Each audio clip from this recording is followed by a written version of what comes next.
Welcome back to Lesson 2 of the Public Land Survey System. I'm Jim Cohn, and we're going to continue talking about the Public Land Survey System from Lesson 1. Now, as you recall, in Lesson 1, we talked about the skeleton of the Public Land Survey System, the section, the townships, the ranges, and how they were put together. And you'll notice on the screen that we have a typical township, the way that all of the sections were run, and what the regular sections were and what the irregular sections were, because we were to throw all the error in the north and the west, the north tier and the west range of sections. Now, if you remember also from Lesson 1, this is what reality looks like. This is a dependent resurvey of a township where they found the corners, and they didn't exactly do it the way they were supposed to do it. But once the corners are in the ground and accepted, that's what we have to live with. And this is a real live township in Oregon. So what we're going to do now is we're going to go on and we're going to start breaking down the sections to see how the sections are subdivided. So let's move on. First of all, I want to talk to you about some definitions. And the first one is aliquot parts. An aliquot is a fringe term meaning equal with no remainder, and it refers to any of the normal subdivisions of sections. And I have pictures, but we're going to go through all this first to talk about it, and then we'll take a look at what I'm talking about. A lot, or a government lot, is a non-aliquot subdivision of section. Based on the previous definition, this parcel of land would not be equal in the same way as an aliquot part would be equal. Sections are divided into quarter sections by running straight lines between opposite quarter section corners. Now, you remember when we were talking about how the sections were surveyed in Lesson 1, that the surveyor would put a monument at the section corners and every 40 chains, and between the section corners he'd put in quarter corners that at 40 chains between the two. And those are all controlling monuments. And so what they would do in order to divide the section, they would run straight lines between the quarter corners. And it would divide the section into 4 aliquot parts. Now, Section 2-13 of the 2009 manual states, by statute, in the Public Land Survey System datum, the term straight line is used when describing a line of constant bearing. Now, there's more to be said about this. A constant bearing crosses each meridian at the same angle. So there's a whole study in the PLSS about that, and we're not going to be covering that in this presentation, but we have to, as you go on in your education, you'll see how you have to find your east-west lines or anything other than a meridian to be a line of constant bearing. It must be noted that a section is not divided by area, but divided by aliquot parts. So you could have aliquot parts of a section, 4 aliquot parts of a section, and the area in each aliquot part would be different. And again, I have pictures, we're going to see this. If a quarter section is to be divided further down, it would be run the same way you divided the section. And it would go from midpoint to midpoint, and you'd make 4 aliquot parts of the quarter section, so forth and so on. So under the general laws, broadly, the unit of administration, that is the smallest that the government would subdivide the section, as a rule, was quarter sections of 40 acres. So that's about as small as they get. You know, who'd want land smaller than 40 acres? Private surveyors are usually responsible for subdividing the section.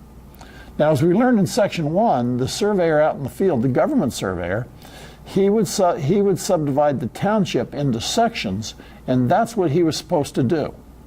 Now, as the section is subdivided further, in the field, that was usually the private surveyor, not the government surveyor that would do that unless they had special instructions to survey it further.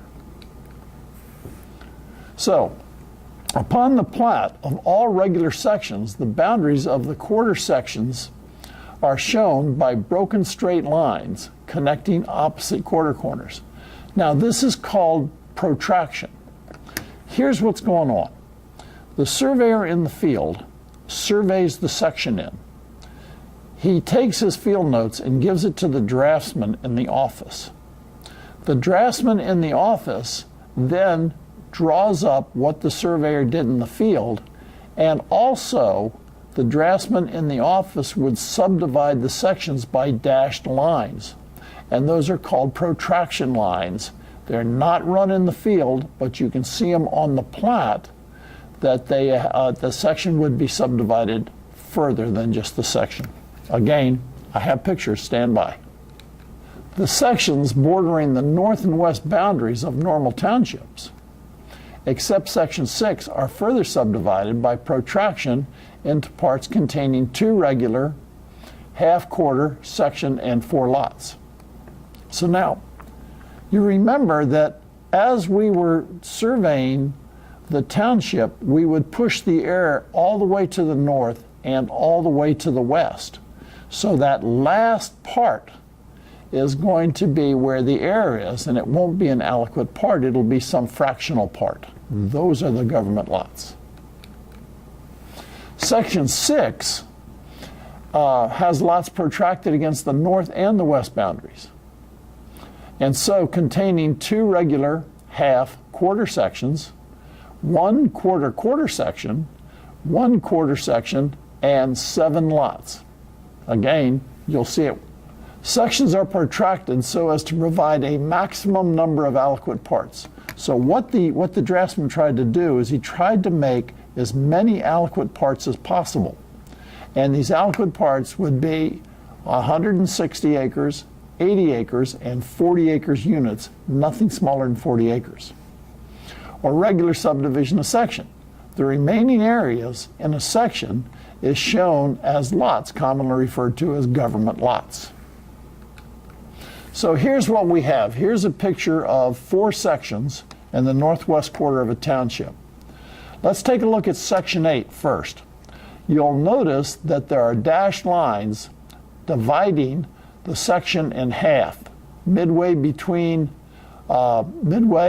each way, east, west, and north, south. Now the 4 lots the 4 parts of section 8 that it subdivides those into are called aliquot parts. There's the northeast 1/4 of the section, the northwest 1/4 of the section, the southwest 1/4 of the section, and the southeast 1/4 of the section. They're all aliquot parts. Remember, they're not necessarily the same acreage. They're just aliquot parts. Let's take a look at section 5. Now you have to remember that we want to make as many aliquot parts as possible. So we run a center line of the section east-west and a center line north-south. Then we have from the east-west center line, we go up another 20 chains because that would be a division of an aliquot part. And we'd run another line.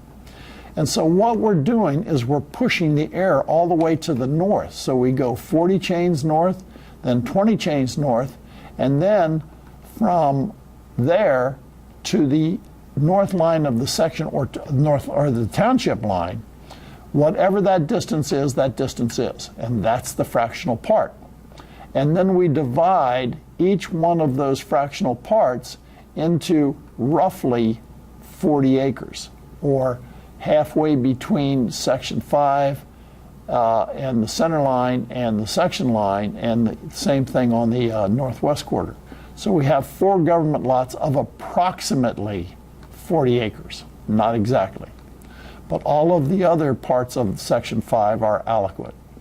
Now, if we take a look at section 7, we're doing the same exact thing, except we're pushing all the air to the west instead of to the north. But it's the same way of doing it as we did with section 5. taking a look at Section 6, we're pushing all the error to the north as well as to the west. So Section 6, instead of having 4 government lots, it has 7 government lots, and still as many aliquot parts as possible. That's what we're talking about. Notice that they're all dashed lines, which means the draftsman created those in the office and they were not run in the field.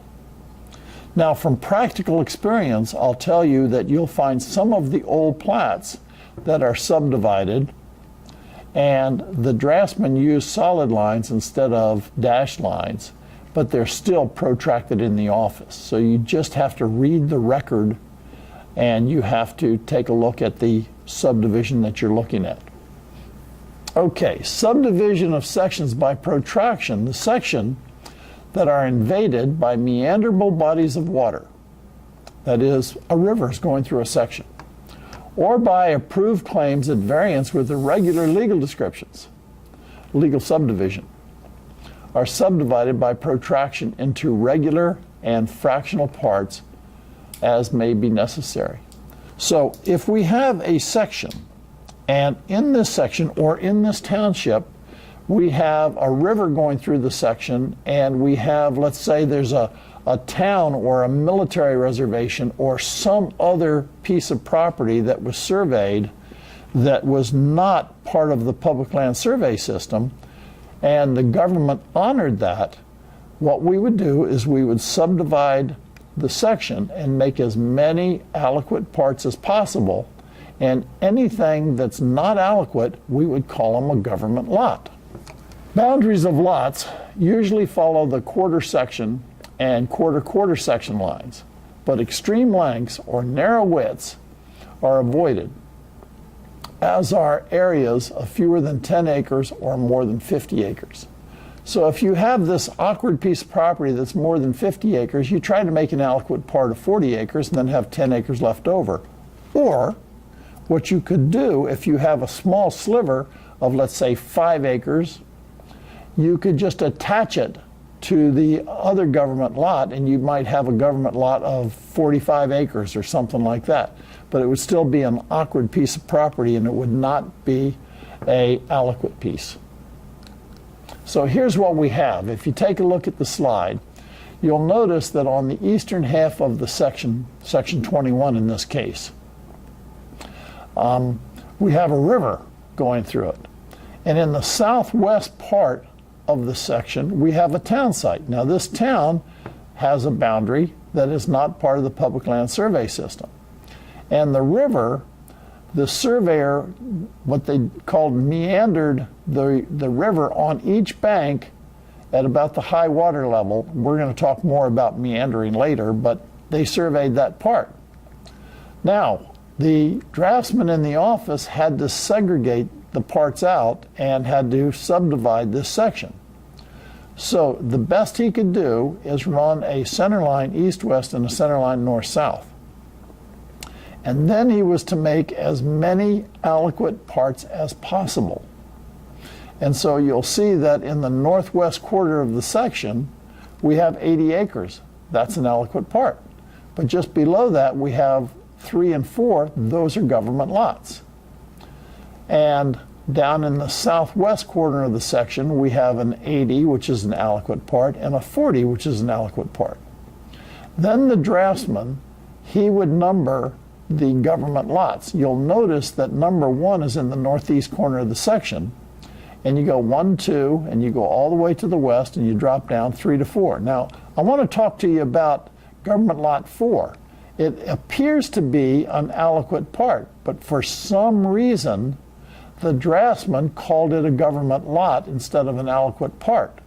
And when that plat was approved, even if it's 40 acres exactly, it would still be referred to as government lot 4 of section 21. And then you have government lots 5 and 6 and 7 and 8, 9 and 10 and 11. So make as many aliquot parts as possible. Everything else is going to be government lots, and you're going to subdivide the section to 40 acres and nothing smaller than that unless you have special instructions for that particular survey. So that was for a regular section. Now let's talk about fractional sections. So the definition of a fractional section is a section with one or more subdivisions of less than 40 acres due to one or more of the controlling corners never being set. Now let's review what controlling corners are. They're the section corners and the quarter corners that the surveyor in the field put in the ground when he was surveying the section. So in this case, he was unable to put in one of the controlling corners, a section corner, a quarter corner, or something like that. So he had what they call a fractional section because he couldn't complete the entire section. This usually occurs due to incomplete section meanderable bodies of water or an invasion of non-rectangular entities. There's all different situations that you could have a fractional section. Regarding fractional sections, the law says the subdivisional lines will be run in cardinal directions. Now, you have to understand that the law presumes that the section lines were run in cardinal directions. Now, this is kind of an interesting thing because we found in lesson 1 that the section lines were not run cardinal; they were run parallel with the east range line. But later on, they're saying, well, these should be run in cardinal direction. They're not run in cardinal direction, but they're close to cardinal. And since a resurvey will almost find that those lines to be other than cardinal, obviously, some adjustment must be made to allow you to project the plat or to protect the plat in its patents. And you can see the 2009 manual in sections 3-120 if you want to read further on this. There are 3 basic methods to performing this process with specific applications for each one, and they are: we're going to take an arithmetic mean of the section to subdivide the section. Again, I have pictures, so stay tuned.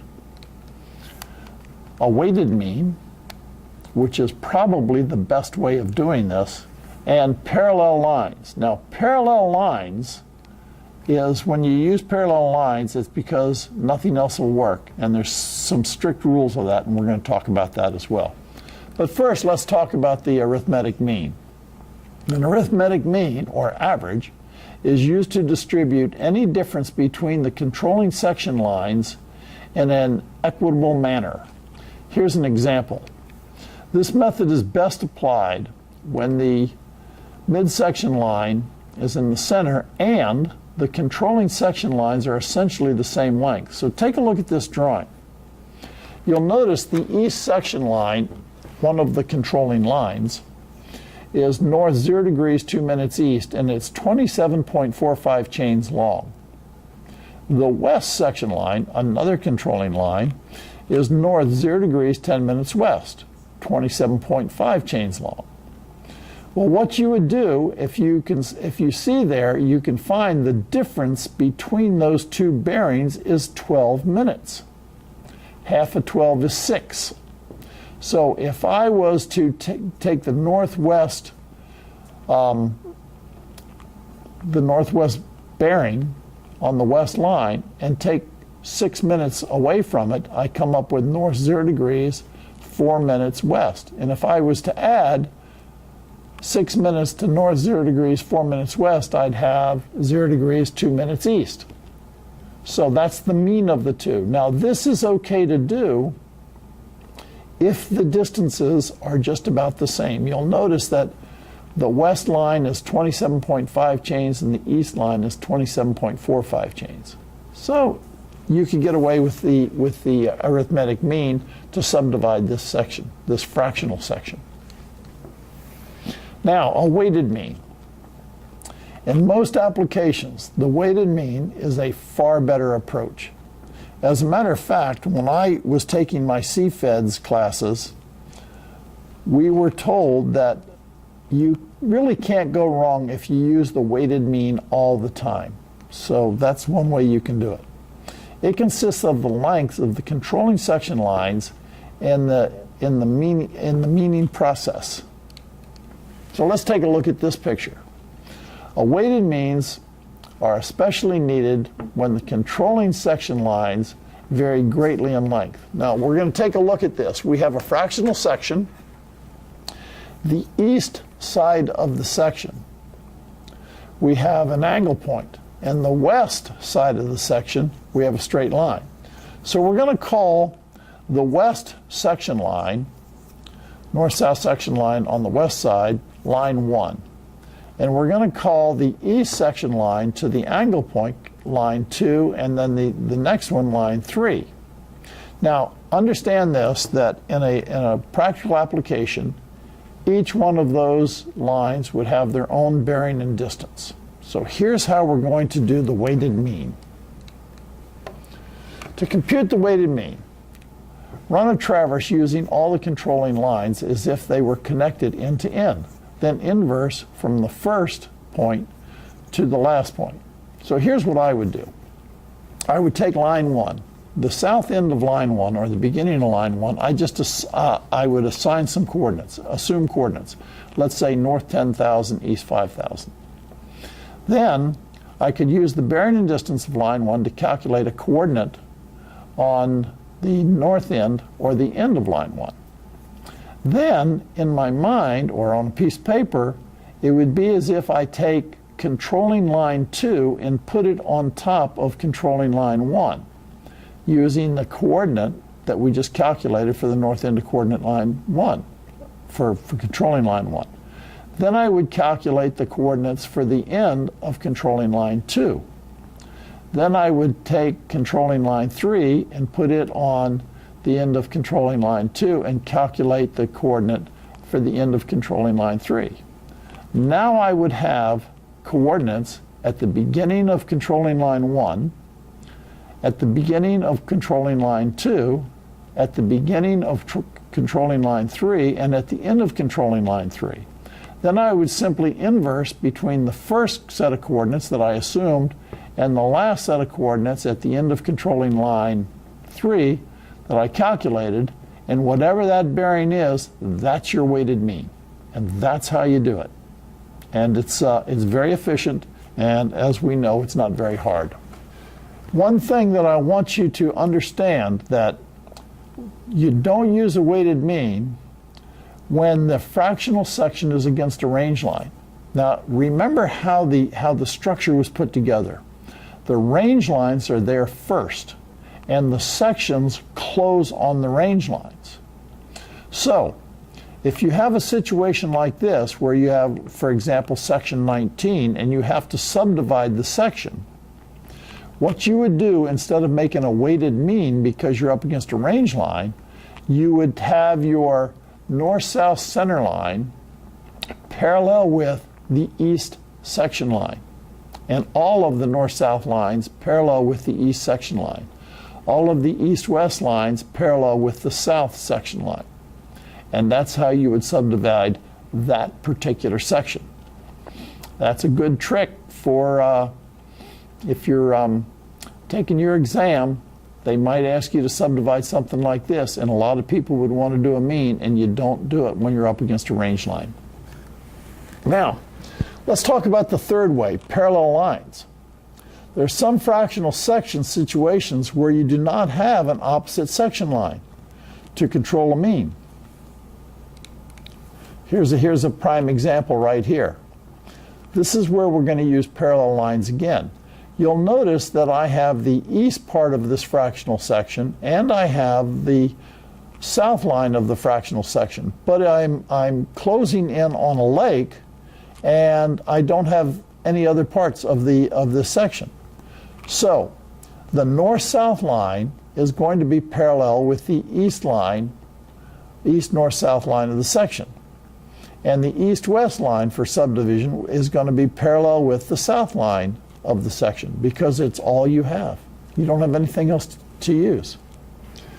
Let's talk now about meandering. The traverse of the margins of a permanent natural body of water is termed a meander line. So what they're doing is they're just going to survey up this, around this body of water.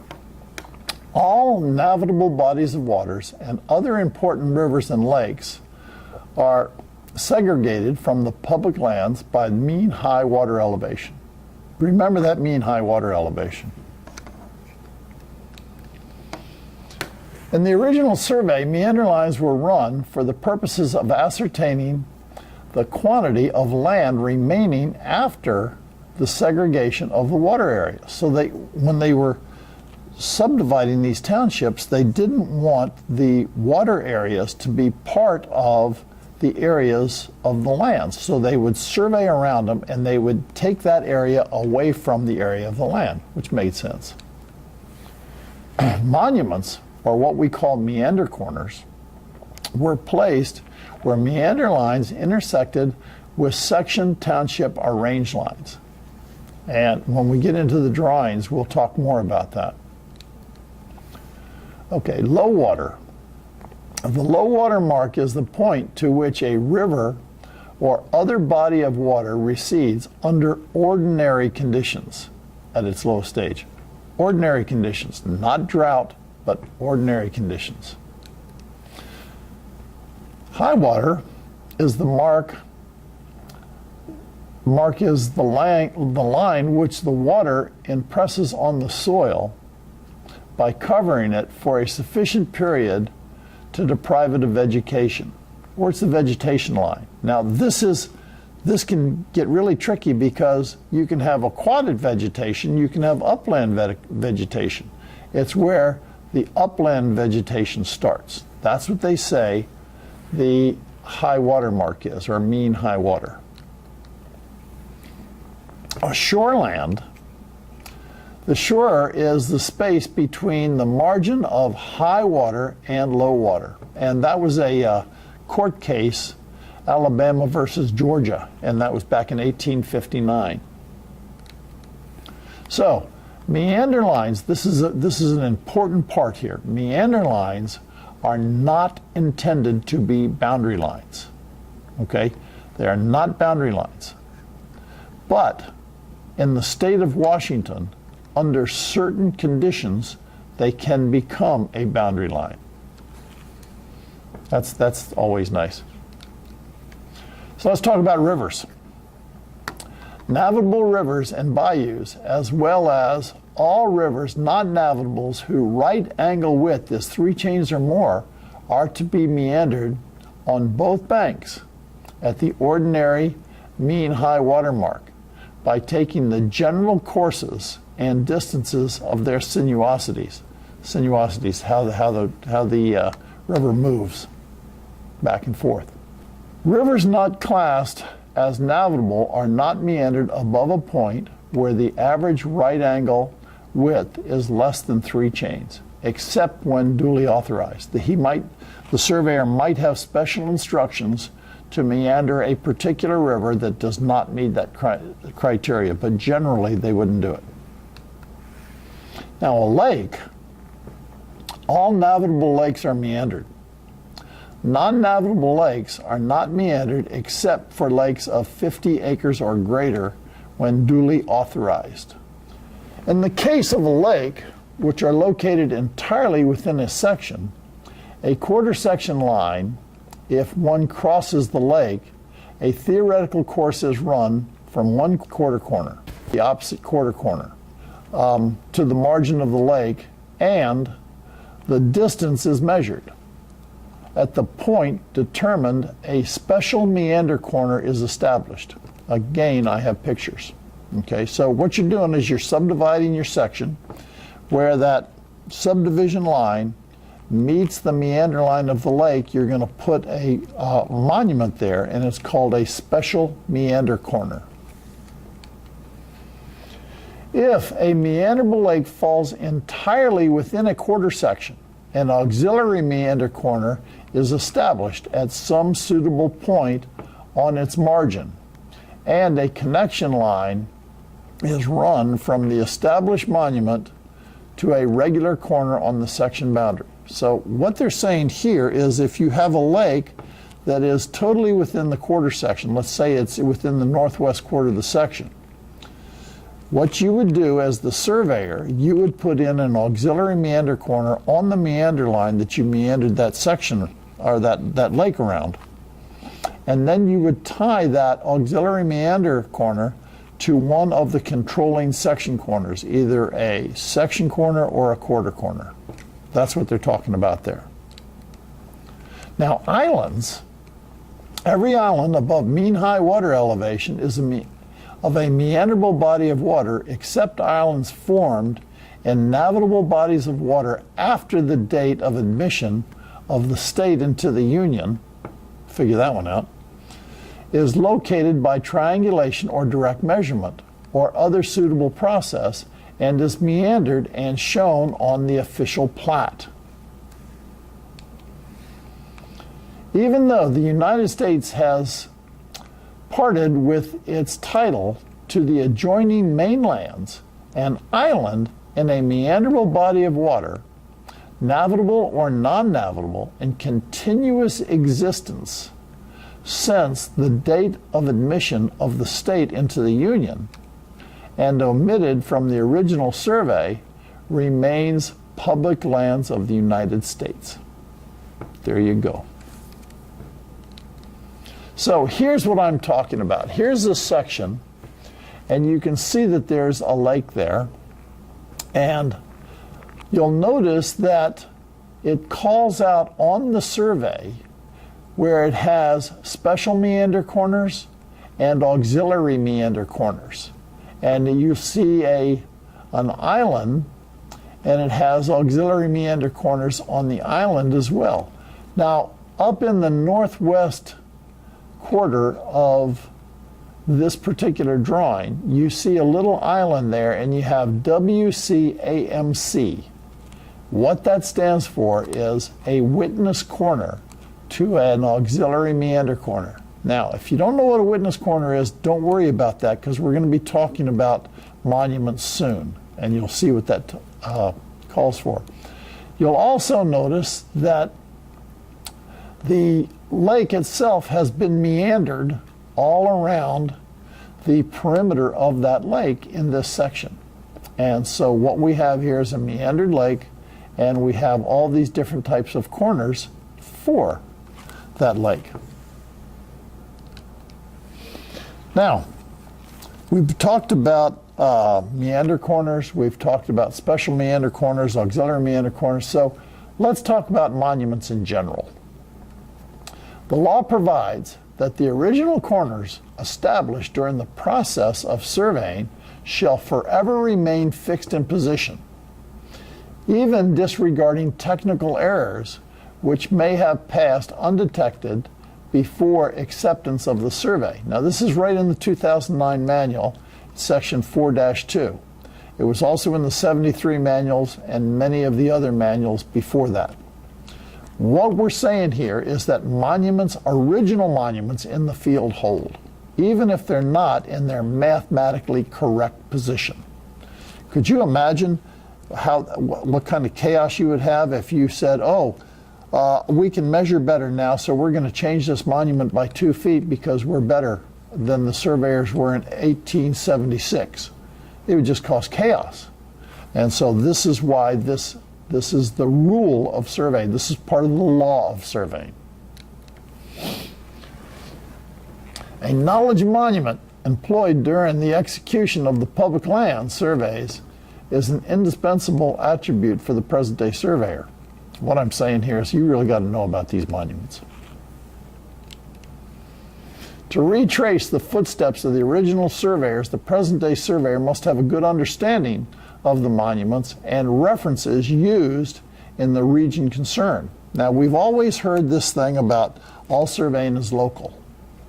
And we would need to know how the surveyors and what they referenced here in this area, over here in the western part of Washington, because the surveyors in eastern Washington might have done things differently, and we'll see that as we go. Before discussing the topic of monuments and their accessories, let's talk about a few definitions. First of all, what a blaze is.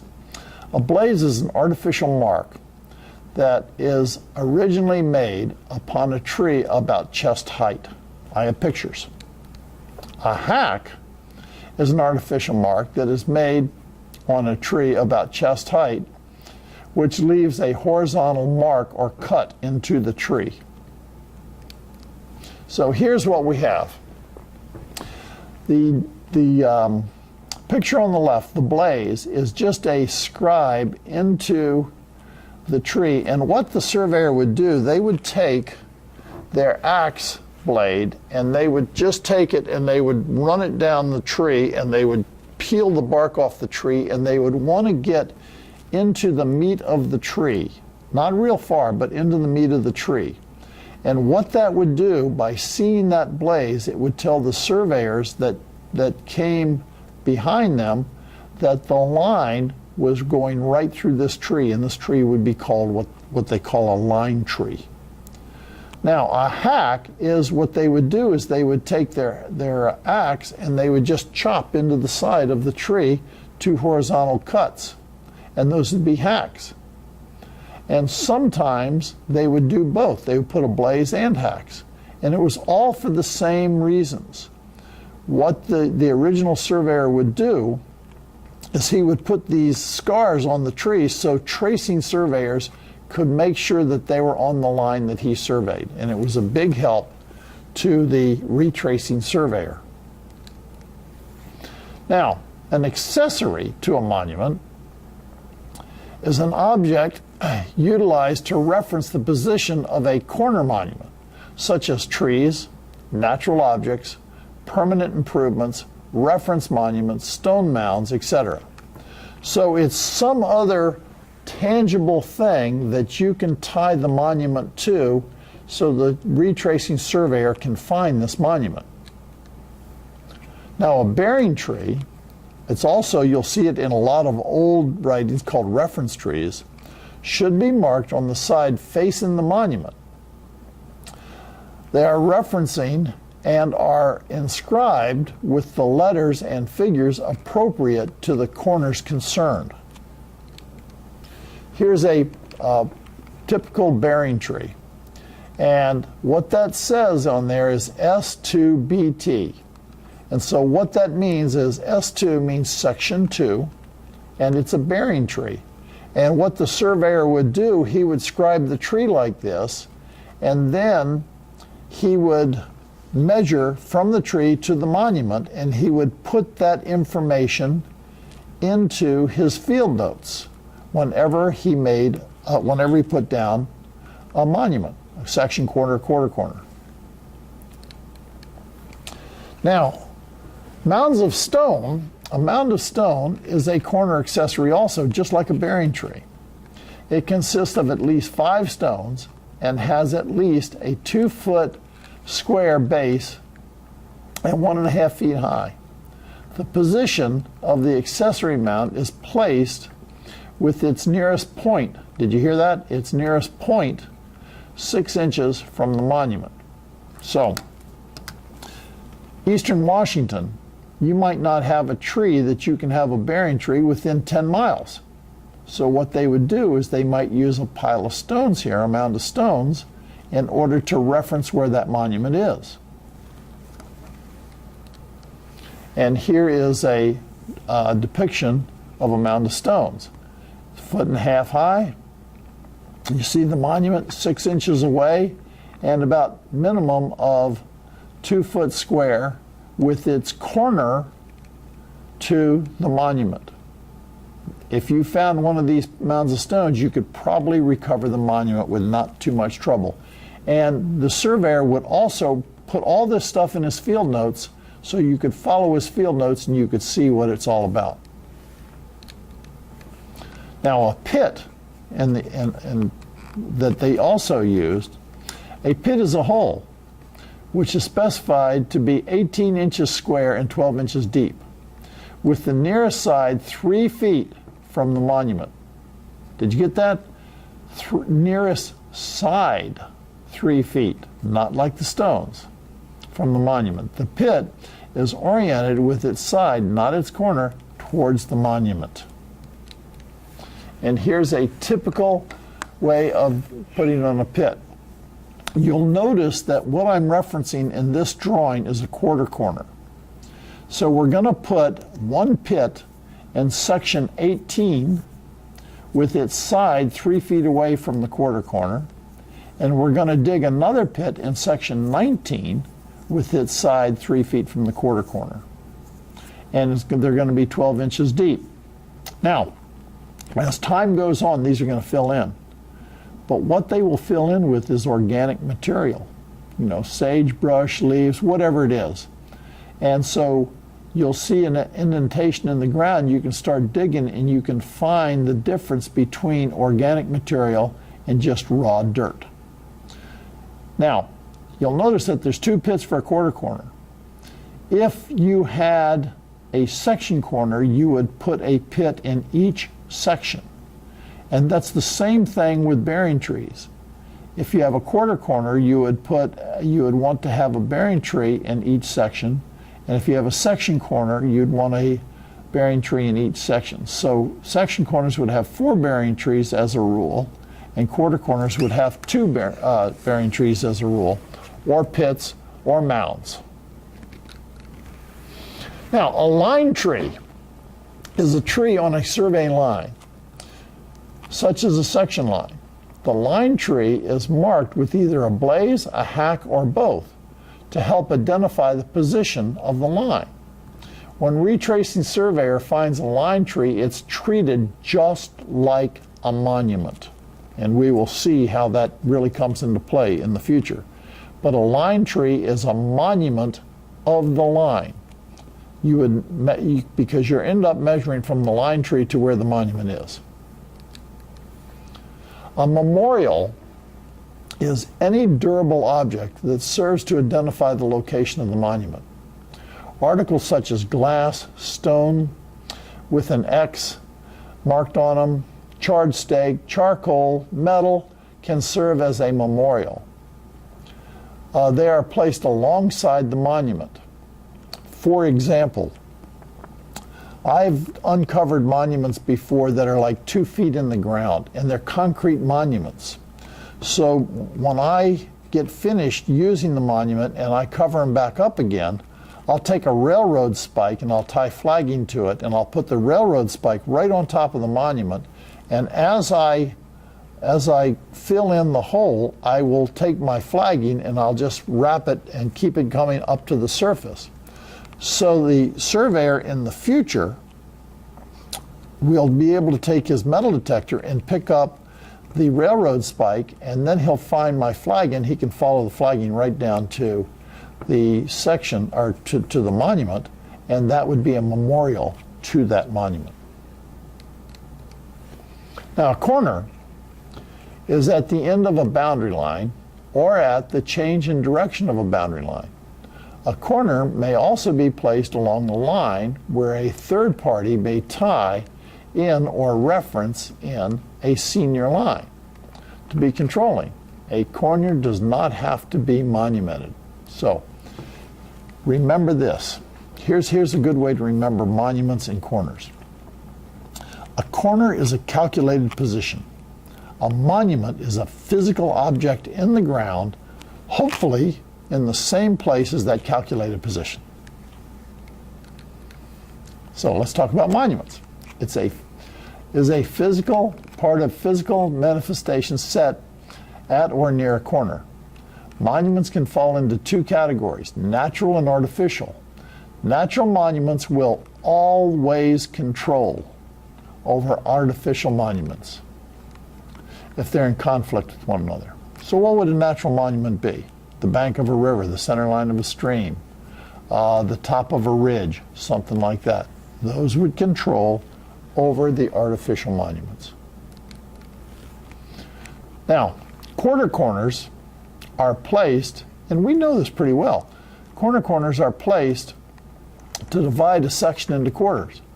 They're usually set equal distance from 2 section corners, except in the northern tier or western range of a township, where they are placed 40 chains from the south or east section corners. We've talked about all that already.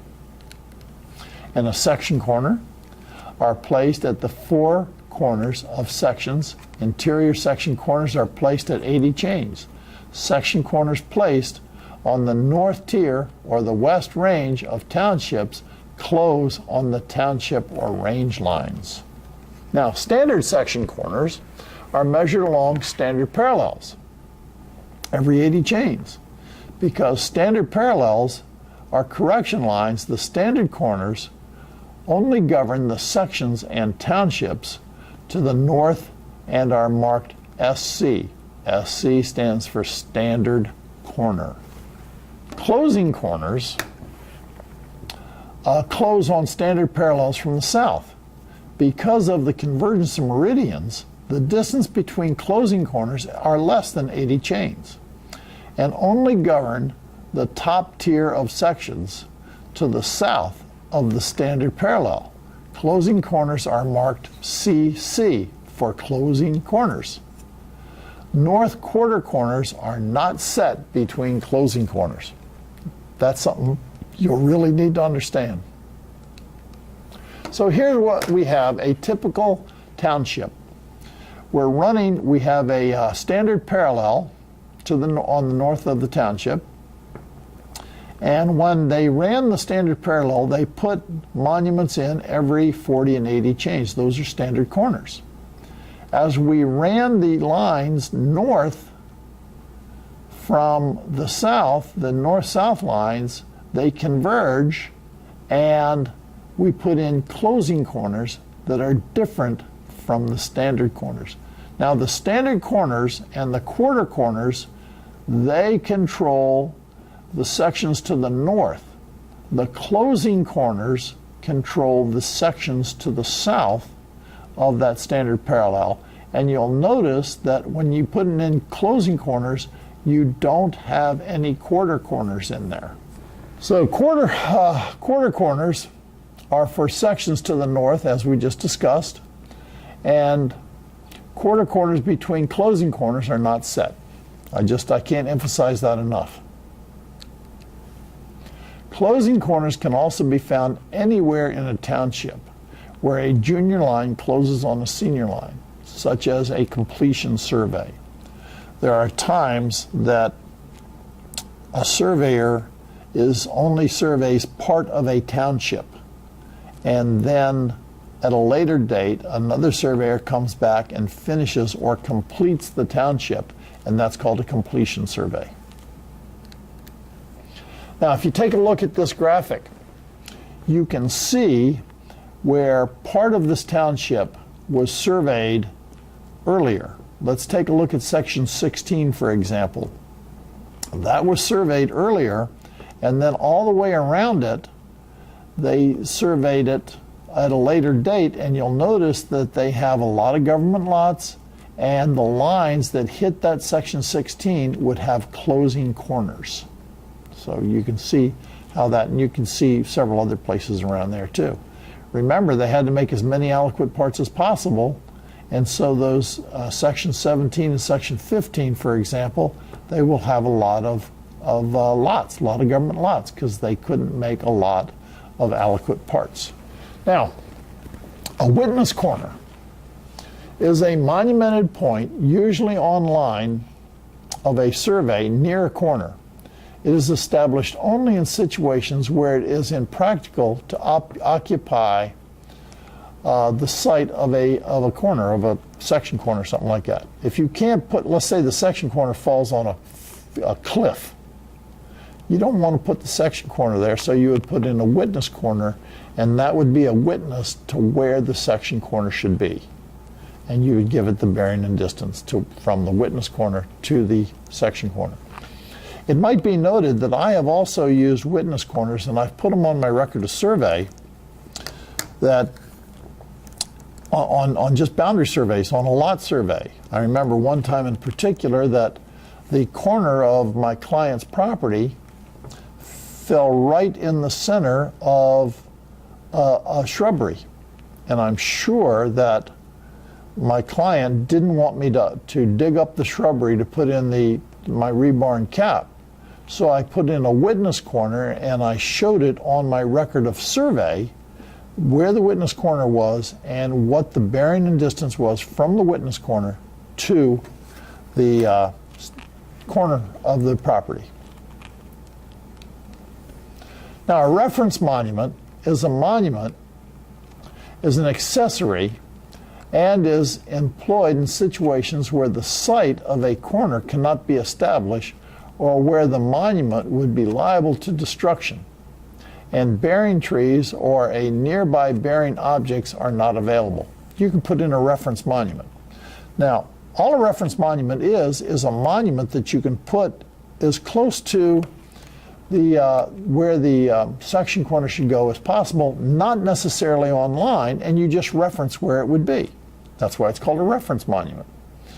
And you see these a lot if you have a situation where you know that the section corner would probably be knocked out real quick. So you put in a reference monument and you reference it, you show it on your survey, and you put it in your field notes, and you reference it on the field notes and explain what exactly you did. Now, a witness point is a monumented station on a line of a survey that is used to perpetuate an important location more or less remote and without special relation to any regular corner.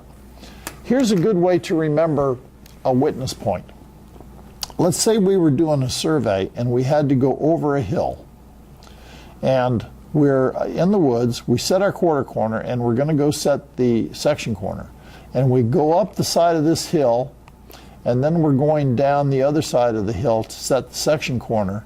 We might put a witness corner at the top, or a witness point at the top of this hill where we could see both the quarter corner and down the other side the section corner. We could put a witness point there, and that would perpetuate the line. Like a line tree, you can treat it just like a line tree. They're both witness corner, witness points.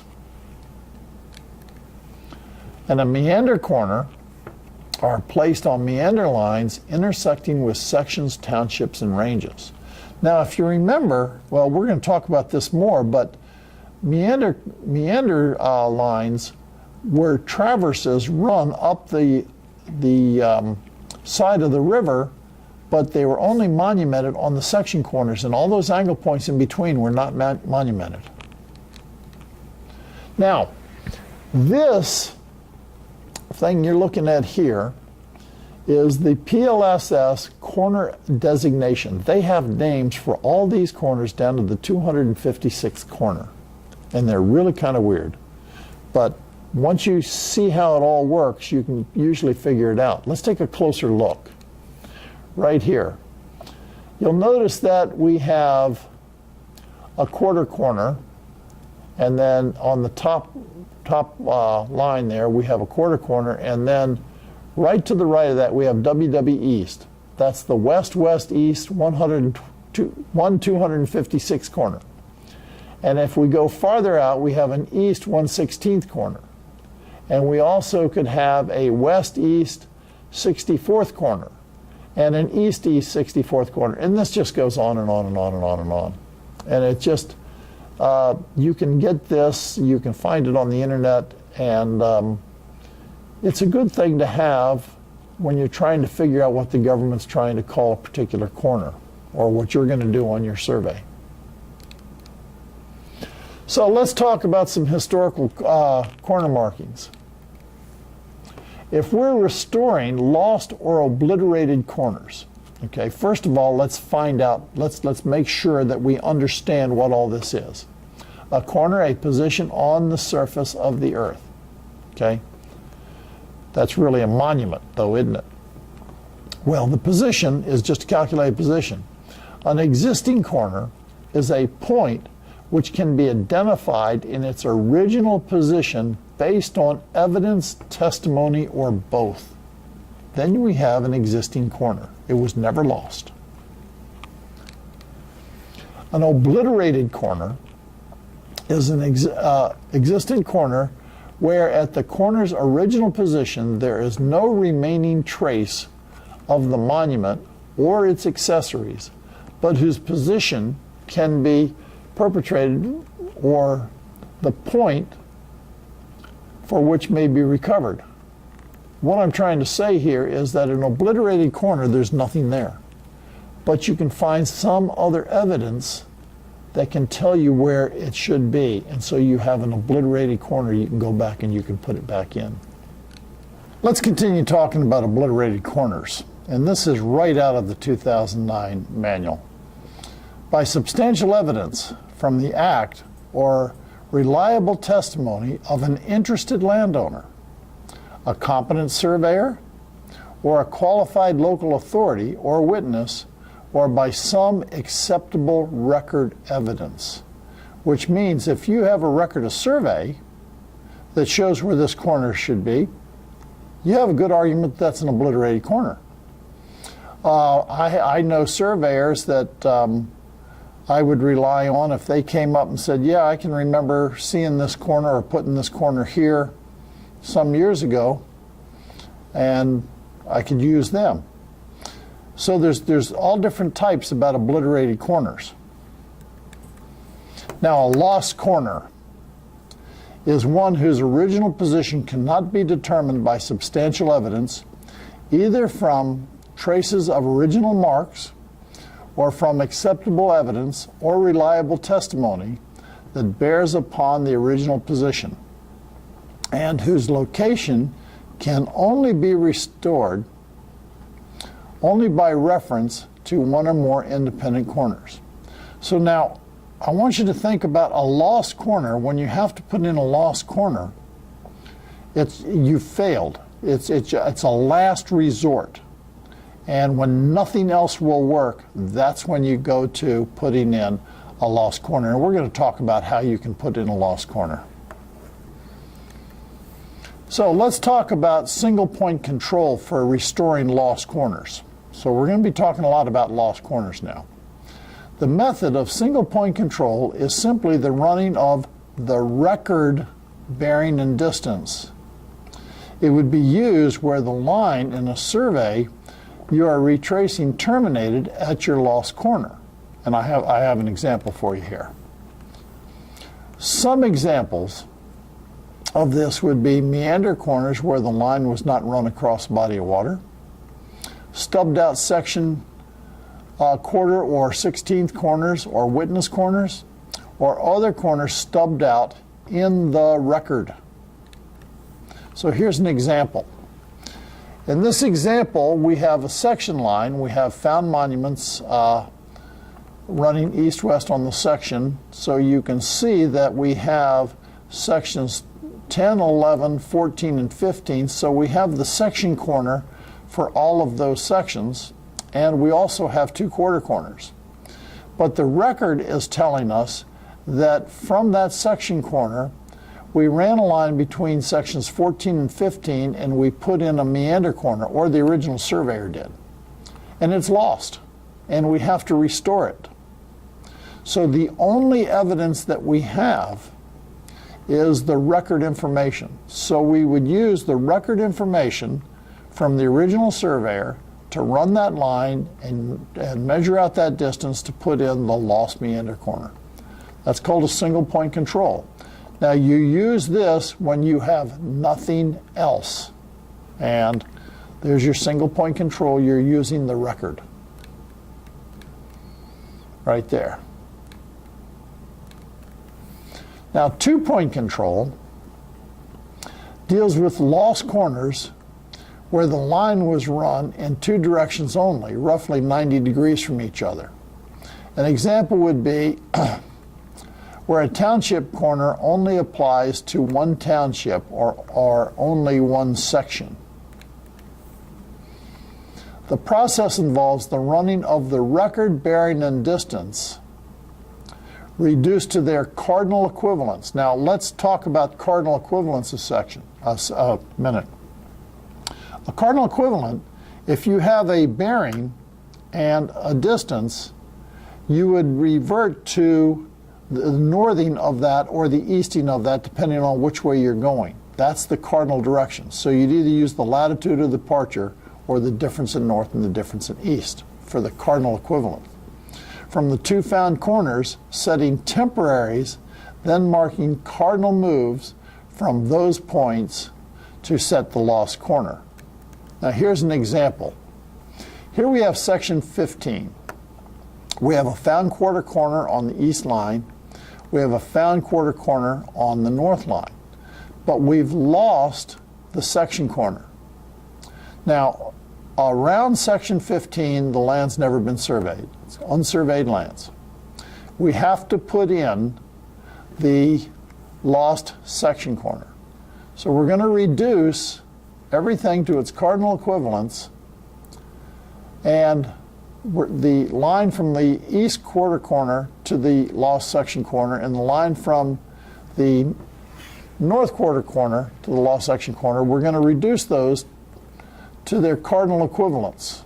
There's the original stuff, the record information, and we have to reduce that to the cardinal equivalents, and then we're going to offset east, west, or north, south to where the two cardinal equivalents intersect. And don't forget to reduce to the cardinal equivalents. Now, three-point control. Where a township or section corner is lost and the line was never established in one direction, triple point control will be used. It requires a single proportion using cardinal equivalents on the line with the two controlling corners and the record bearing in distance from the third controlling corner. Cardinal moves are then made these positions to fix the lost corner. So here we have, to the west we have unsurveyed lands, north is straight up. We have a lost section corner. We have a found quarter corner in section 11. We have a found quarter corner in section 14, and we have the found quarter corner between section 11 and 14. Now going along that west line, we have two monuments. So what we're going to do is we're going to do a single two-point projection going north and south. And then we're going to set a temporary corner, and we're going to use the record information going east and west, and we're going to set a temporary corner, and then we're just going to use cardinal offsets to establish where the section corner is to be placed. Proportion those, single proportion, record information, and remember, reduce to cardinal. So that's a three-point control. You're proportioning in one direction and you're using the record in another. So let's talk about this single proportion. Is applied to lost corners along a line. The history of the survey, as shown in the record, will show you how the point was originally established.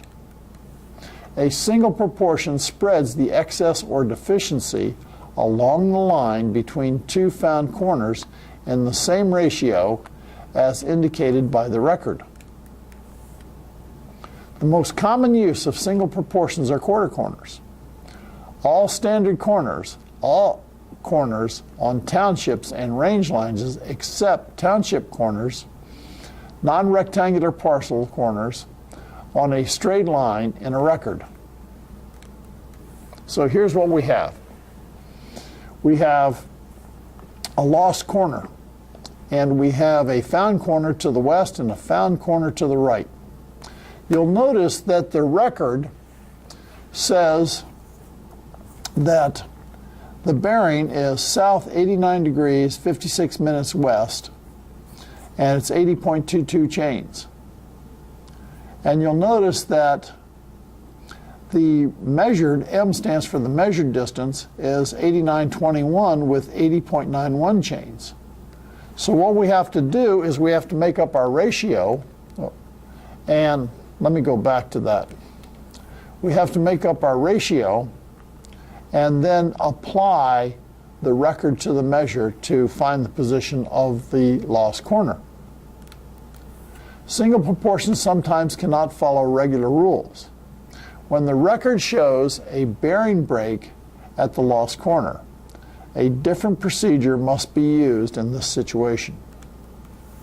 Section 752 of the 2009 manual describes a system for this process which says to use a single proportion in the direction of the line, but a compass rule adjustment in the other direction. So you're using a combination of a single proportion and a compass rule adjustment, which is kind of awkward, but that's what they tell you to do. And I would suggest that you do it, because if you ever are questions in a court of law and they ask you how you did it, you could tell them you did it this way in accordance with the procedures of the 2009 manual. Okay, when proportioning along a line, remember to reduce to cardinal. I can't stress that enough. So, here's what we have. We have a single proportion with a bearing break. We have the lost corner. Now, east-west, we're going to use a single proportion to get our east-west position. Then we're going to use a compass rule adjust to get our north-south position, and that's how we're going to put that corner back in. And if you're not familiar with compass rule adjust, we're going to talk about that a little bit later. Remember to reduce to cardinal. Now, a double proportion measurement. Double proportions are used for lost corners common to 4 townships, as well as 4 sections in an interior of a township. The term double proportion measurement is applied to new measurements made between 4 known corners, 2 each on intersecting meridional and latitudinal lines for the purpose of relating the intersection to both. Lengths of the proportional lines are comparable only when reduced to the cardinal equivalence. There's that cardinal equivalent again. So here's what we have. We have to put in the section corner for sections 15, 16, 21, and 22. East-west, we have 2 found quarter corners. To the north, we have a found quarter corner, and to the south, we have a found section corner. So what we're going to do is we're going to proportion just like a single proportion, north-south, and then another one east-west, reduced to their cardinal equivalence, and then we're just going to use cardinal offsets to find the position of the section corner. And remember to reduce to cardinal. Okay, now, the last thing we're going to talk about, well, not exactly the last thing, but we're going to talk about grant boundary adjustments. A grant boundary method is used to set lost corners on most of the non-rectangular entities within the PLSS. It involves the comparison of distances between the record and the measure to establish a ratio for adjustments. Then, the rotation is established between the 2 surveys for bearings. Its purpose is to preserve the angular relationship at the lost corners and to adjust the distance at the same ratio throughout each lost corner. The steps for this method are as follows. Number 1, you want to reduce the record bearing and distance to the total difference in latitudes and departures. Inverse to determine the direction and length between the identified points. 2, determine the actual bearing and distance between the same identified points or the found points from your survey. The difference between the bearings in step 1 and bearings in step 2 above will determine the amount of direction and rotation, the record bearing for each intermediate course. The ratio of the length computed in steps 1 and 2 above will be applied to the record length of each intermediate course. And then you would want to search again before resetting corners. Now, I'm sure you have a vice-like grip on that, and I don't have to explain it further, but I have pictures, so let's go over the pictures and talk about it a little bit. Here's what we have. Now, we have found corners, and we have this odd boundary going around this. And this is, let's just say that this is the boundary of a military reservation that we have to put back in. So we have this found corner on the east side, and it's identified as one of the boundary corners. And we have the record information going along the boundary. You can see that the first course is northwest 2615, 49.56, so forth and so on all the way around. And then when we get out here a ways, we find another monument that we can identify as a boundary corner of this boundary. But when we put the record information in there, it doesn't fall in the same place. So here's what we're going to do. How we're going to do this. We're going to start in the east side. We're going to assume a coordinate, and we're going to calculate coordinates for each one of the corners of the record information. And when we get to the last one, we're going to inverse back to the beginning point. And when we inversed, you'll notice that it came up with north 85 degrees, 36 minutes, 45 seconds west, 274.23 chains. Okay? Now, it's also, that would also be 14,746.13 feet. That's all from the record information.